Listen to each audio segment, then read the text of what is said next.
Bill Whitaker on unidentified aerial phenomena. This week on 60 Minutes, we reported on unidentified aerial phenomena, UAP, more commonly known as UFOs. The Pentagon says this night vision video was taken by Navy personnel and is being investigated. Unusual sightings like this one continue to occur and be captured on video. Last August, the Pentagon set up the UAP task force to collect and analyze evidence gathered by service members who are now being encouraged to report these strange encounters. We met two former Navy pilots, Lieutenant Commander Alex Dietrich and Commander Dave Fravor. In 2004, they witnessed something shocking, inexplicable, and seemingly out of this world. Did the thought of UFO enter your minds?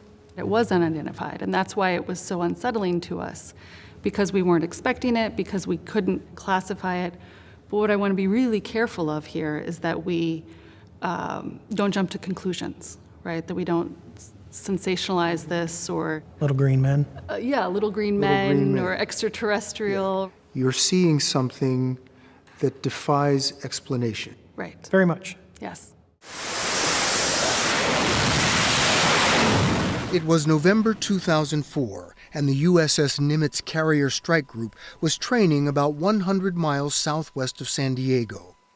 The advanced new radar on a nearby ship, the USS Princeton, had detected what operators called multiple anomalous aerial vehicles over the horizon, descending 80,000 feet in less than a second. Fravor and Dietrich, each with a weapons system officer in the back seat, were ordered to investigate and found an area of whitewater in an otherwise calm blue sea.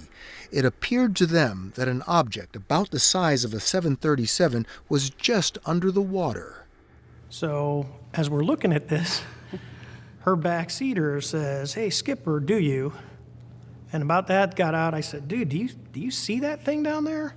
And we saw this little white tic-tac looking object, and it's just kind of moving above the whitewater area. Do you ever drop your phone and it sort of bounces off the countertop and then bounces off something else, and then it's sort of like no predictable movement, no predictable trajectory. Yeah. I guess it was just like a ping pong ball. no Just acceleration. very, very random. Acceleration. As Dietrich circled above, Fravor went in for a closer look. So you're sort of spiraling down? Yep. The tic-tac's still pointing north-south. It goes and just turns abruptly and starts mirroring me. So as I'm coming down, it starts coming up. So it's mimicking your moves. Yeah, it was aware we were there. You want to see how close I can get. So I go like this, and it's climbing still. And when it gets right in front of me, it just disappears. Disappears. Disappears. Like gone. And you saw no visible propulsion, Right. No. wings or anything to No. make it fly in our atmosphere? No, actually, when it turned and started coming up, it was kind of like, okay. Because we have nothing that goes that fast and just starts climbing at will. Seconds later, the Princeton reacquired the target 60 miles away. So in a matter of... Like that. Yeah, it just appeared there. In seconds, Yeah. it was 60 miles away.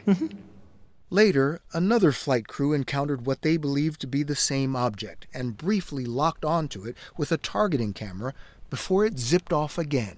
They didn't get a visual on it, but they did get this FLIR video. footage, the forward-looking infrared. So you've got the infrared image Right. Yes. and your eyesight Yes. and the Princeton The radar. all saying there is something out there. Yes.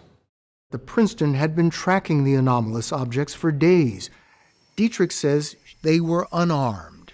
You know, I felt the vulnerability of not having anything to defend ourselves, to not having any rounds, anything on the rails. If this was, in fact, a hostile threat, and we were engaged, I felt vulnerable, and then I felt confused when it disappeared. Dietrich says she briefed superiors about what they all saw. In no time, the story of their encounter spread quickly. Rumors like that spread within seconds. I would say with less than 30 minutes, the entire ship knew this happened. And what was the reception like? I actually thought it was kind of funny and started Yeah. giving us a lot of grief. Ridicule. Yeah. Ridicule. Yeah. Yeah. They made cartoons, and on the ship's TV, they played Men in Black and Independence Day and Signs. Signs. So And, they made fun of it. Oh, yeah. yeah.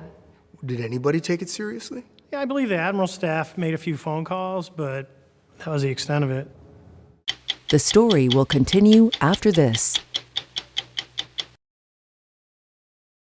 Christopher Mellon served as Deputy Assistant Secretary of Defense for Intelligence for Presidents Clinton and George W. Bush, and was on the staff of the Senate Intelligence Committee. He had access to top-secret government programs.